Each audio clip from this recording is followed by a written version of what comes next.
Hey dears, welcome back to my channel. എല്ലാവർക്കും സുഖമല്ലേ? ഇന്നത്തെ വീഡിയോ എന്ന് പറയുമ്പോഴത്തേക്കിനും കുറച്ച് ദിവസമൊക്കെ ആയി വീഡിയോ ഒക്കെ ഇട്ടിട്ട്. അപ്പോൾ ഇന്ന് ചെറിയ എൻ്റെ ഒരു അടുക്കളത്തോട്ടം ഒന്ന് കാണിക്കാൻ വേണ്ടിയിട്ടാണ് കേട്ടോ.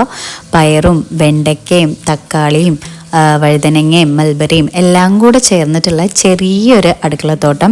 ഇതിൻ്റെ ബാക്ക്ഗ്രൗണ്ട് നോക്കി പുല്ല് കയറിയെന്ന് പറയണ്ട. ഓൾറെഡി ഒരു 5-6 കിള കഴിഞ്ഞതാണ്. പിന്നെ ഇപ്പോഴത്തെ മഴ വന്നു കഴിഞ്ഞപ്പോഴത്തേക്കിനും അവിടെ നിറച്ച് വീണ്ടും പുല്ലായി. പിന്നെ ഇതിൻ്റെ ഇടയ്ക്കൂടെ നമ്മൾ മൊത്തം ഈ ഓരോരോ സാധനങ്ങൾ നട്ടേക്കാണ്. അപ്പോൾ അതിൻ്റെ ഇടയ്ക്കൂടെ മാത്രം അതിൻ്റെ കളകൾ കിളിച്ച് വരുന്നത് മാത്രം നമ്മൾ പറിച്ച് കളയാണ് കേട്ടോ. അപ്പോൾ ആദ്യം തന്നെ കുറച്ച് കൂടുതൽ പയർ നിൽപ്പുണ്ടായിരുന്നു. പയർ ആദ്യം ഉണ്ടായി വന്നപ്പോൾ ഇതേപോലെ കിളിച്ച് വരുമെന്നൊന്നും ഞാൻ പ്രതീക്ഷിച്ചില്ല കേട്ടോ. ഞാൻ ജസ്റ്റ് ഒരു 2 കമ്പ് വെച്ചിട്ട് ഇങ്ങനെ സ്ട്രെയിറ്റ് ആയിട്ട് ഒരു വല കെട്ടി കൊടുക്കുമായിരുന്നു. സ്ട്രെയിറ്റ് ആയിട്ട് കയറി പോട്ടെ എന്ന് കരുതി. സാധാരണ നമ്മൾ മേളിൽ കൂടി ഇങ്ങനെ പന്തലിടുകയാണല്ലോ. ഇത് ഞാൻ നേരക്കിന് തന്നെ വല കെട്ടി കൊടുക്കുകയായിരുന്നു ചെയ്തത്. പക്ഷേ ഇത്തവണ നല്ലോണം, അതായത് ഒരു ചെറിയൊരു മെഴുക്കുവരട്ടി ഉണ്ടാക്കാൻ പറ്റുന്ന രീതിക്ക് ഉള്ള പയർ എനിക്ക് അതിനകത്ത് കിട്ടിയിട്ടുണ്ടായിരുന്നു. ഇവിടെയൊക്കെ അച്ചിങ്ങ എന്നാണ് കേട്ടോ പറയുന്നത്. അതും എനിക്ക് ഏറ്റവും ഇഷ്ടമുള്ള സൈസ് പയറായിരുന്നു കേട്ടോ.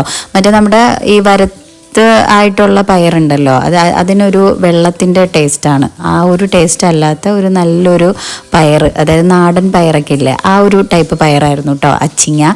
ഈ ഒരു സാധനം കാണുമ്പോൾ എനിക്ക് എൻ്റെ ഉപ്പച്ചിയുടെ കാര്യമാണ് കേട്ടോ ഓർമ്മ തന്നെ. എൻ്റെ ഉപ്പച്ചിക്ക് ഏറ്റവും ഇഷ്ടമുള്ളൊരു പച്ചക്കറിയാണ് ഈ അച്ചിങ്ങ എന്ന് പറയുന്നത്. അത് എങ്ങനെയൊക്കെ ചെയ്താലും നല്ല മുളകും ചെറിയ ഉള്ളിയൊക്കെ ഇടിച്ചിട്ട് വെച്ച് കൊടുത്താൽ ആൾക്ക് ഭയങ്കര ഇഷ്ടമാണ്. എൻ്റെ ഉമ്മച്ചിക്കും ഇഷ്ടമുള്ളൊരു സംഭവമാണ് കേട്ടോ. അപ്പോൾ അതിനകത്തുനിന്ന് അത്യാവശ്യം നമുക്കൊരു മെഴുക്കുവരട്ടിക്ക് വേണ്ടിയിട്ടുള്ള അച്ചിങ്ങ ഇട്ടിട്ടുണ്ടായിരുന്നു. എനിക്ക് ആ ഒരു വെള്ളം എടുത്തപ്പോഴത്തേനും ഭയങ്കര സന്തോഷമായിരുന്നു കേട്ടോ. നമ്മൾ എന്തെങ്കിലും ഉണ്ടാക്കിയിട്ട് അതിൻ്റെ ഔട്ട്പുട്ട്, അതിൻ്റെ ആ ഒരു കുറേ സാധനങ്ങൾ ഔട്ട്പുട്ടായിട്ട് കിട്ടുമ്പോഴത്തേനും ഭയങ്കര സന്തോഷമല്ലേ. പിന്നെ വഴുതന കിളിച്ച് വന്നുള്ളൂ. അപ്പോൾ അതിനകത്ത് ആദ്യത്തെ വഴുതനങ്ങയാണ് കേട്ടോ ഞാൻ ആ പിരിച്ചത്. കിളിച്ച് പതുക്കെ വന്നുള്ളൂ. പിന്നെ വെണ്ടയ്ക്കയിൽ നിന്ന് 3-4 പ്രാവശ്യം ഞാൻ വിളവെടുപ്പ് കഴിഞ്ഞിട്ടുള്ള നിപ്പാണ് കേട്ടോ ഇത്. അത് അത്യാവശ്യം സാധനങ്ങളെടുത്ത് സാമ്പാർ വയ്ക്കുകയും കുറച്ച് മെഴുക്ക് വരട്ടി ചെയ്തു. അത് കഴിഞ്ഞ് കുറച്ച് ഞാൻ പറിച്ച് ഫ്രിഡ്ജിൽ വെച്ചിട്ടുണ്ടായിരുന്നു.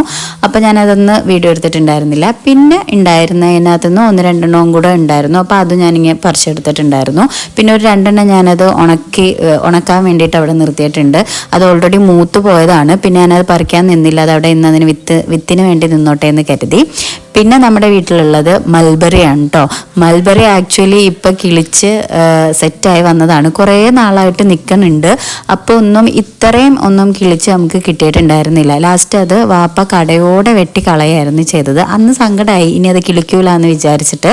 പക്ഷെ പിന്നീട് അതിനകത്ത് നിന്ന് മഴയൊക്കെ പെയ്ത് കഴിഞ്ഞപ്പോൾ പൊട്ടിക്കിളിച്ച് നല്ലോണം വന്നു. പിന്നെ അത് കുറച്ച് ഞാൻ പ്രൂണിങ് ഒക്കെ ചെയ്ത് കൊടുത്തിട്ടുണ്ടായിരുന്നു.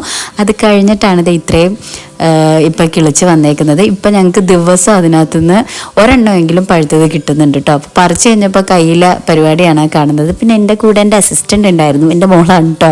ആൾക്ക് മൽബറി പറിക്കാമെന്ന് ഭയങ്കര ഇഷ്ടമാണ്. കാരണം പറിച്ചാൽ ഉടനെ അപ്പം തന്നെ പുള്ളിക്കാരി തന്നെയാണ് കഴിക്കുന്നത്. നല്ല മധുരം ഉണ്ടായിരുന്നു. സാധാരണ പുളിയുള്ളത് ഉണ്ടായിരിക്കുമല്ലോ, പക്ഷെ അല്ല, നല്ല അടിപൊളി മധുരമായിരുന്നു. പിന്നെ നമ്മുടെ വീട്ടിൽ തക്കാളി ഉണ്ട്. തക്കാളി ആക്ച്വലി അതിന് എന്താ സംഭവിച്ചതെന്ന് എനിക്കറിയില്ല. ഞാൻ യൂട്യൂബിലൊക്കെ നോക്കിയപ്പം വാട്ടരോഗമാണെന്ന് കണ്ടു. അപ്പം അതിൻ്റെ റെമഡി എന്ന് പറയുമ്പോൾ ഇതെല്ലാം പറിച്ചു കളയാന്നുള്ളതേ ഉള്ളൂ. ഒരുപാട് തക്കാളി ഉണ്ടായിരുന്നു. കുറേയൊക്കെ വാട്ടരോഗം വന്ന് അങ്ങനെ നിൽക്കായിരുന്നു.